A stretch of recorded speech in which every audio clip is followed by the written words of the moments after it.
What's up, guys? This is Axel Nunez from NYC Geek Society, and I wanted to talk about Final Fantasy VII for the Nintendo Switch. This remaster was a long time coming, 22 years in the making. Originally, Final Fantasy VII was supposed to appear on a Nintendo console way back in the day, but Square ultimately decided to bring it to Sony's console because they didn't have the data limitations that the Nintendo 64 had.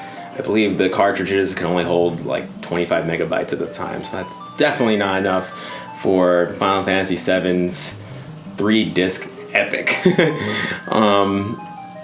So immediately when you boot the game, you're going to notice that there are control changes and there are also some graphical changes.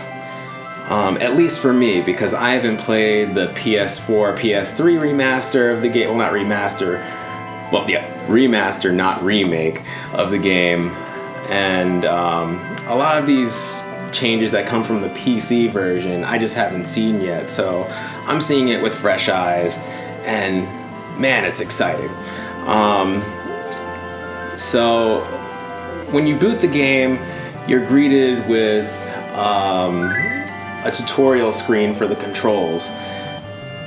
You have the right analog stick. If you press that down, you regain your HP and MP. I'm not sure how I feel about these easy mode options that they put in these games, and I couldn't find a way to turn off that option, which sort of upset me, and if I was reviewing this game, I would be docking points just for that. I want to play the game how it was originally meant to be played, or so I thought. They have this 3 times option if you hold down the, well, not hold down, if you press the left analog stick down, you can play the game at 3 times the speed.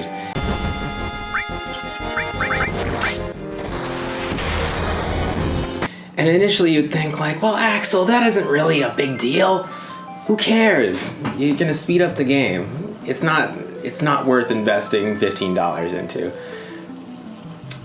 Yes, it is. If you're a fan of the game and you've now become a fully grown adult, it is absolutely worth it to have 3 times the speed in certain aspects. And when you start to use it, you realize that a lot of the game goes at a snail's pace, especially the battles, the cutscenes.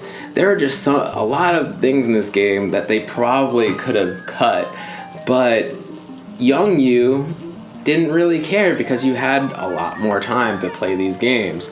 But for grown-up me, this is great. Like, I could play the game at a faster speed, and honestly, this is kind of the pace in which most new games are played anyway, so it has sort of a familiar vibe, but it's at the same time obviously sped up too fast.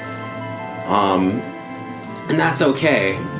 It doesn't mean that the text dialogues are just gonna appear and disappear. You're in complete control of all that stuff.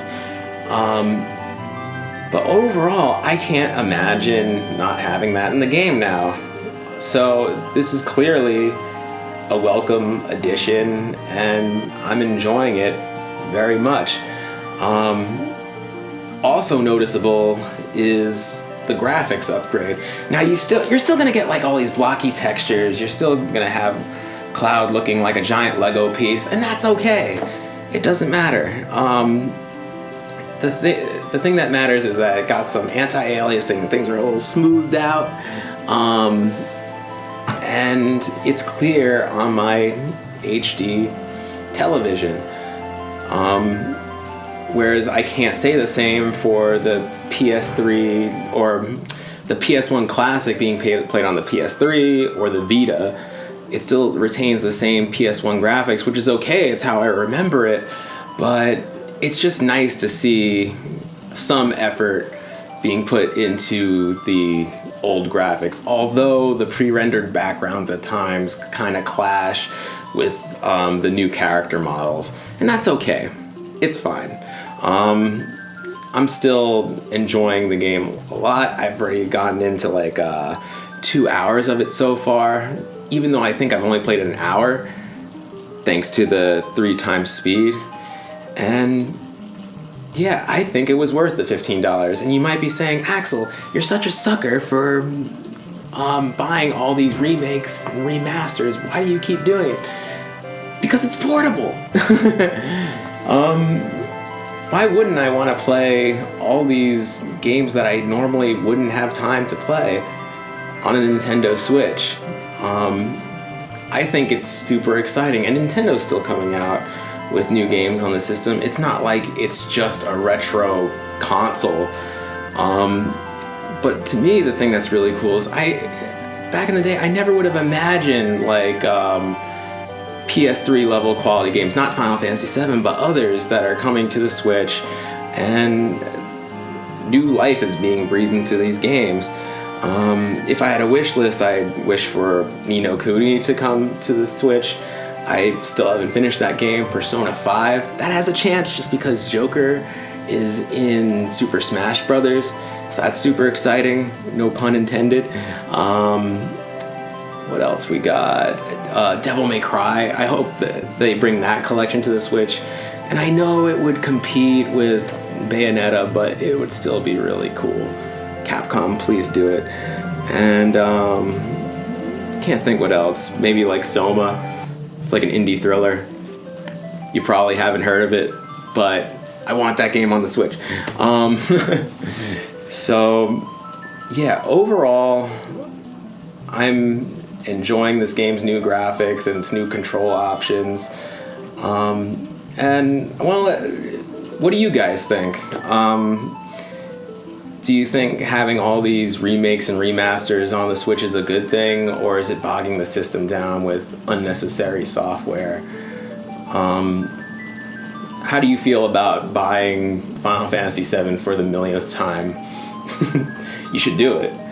But let me know in the comments below. And, remember to hit the bell, like the video. Remember to tell Cloud, tell Eris, or Aerith, whatever. Tell Tifa, tell Red to subscribe to NYC Geek Society. NYC, geek out.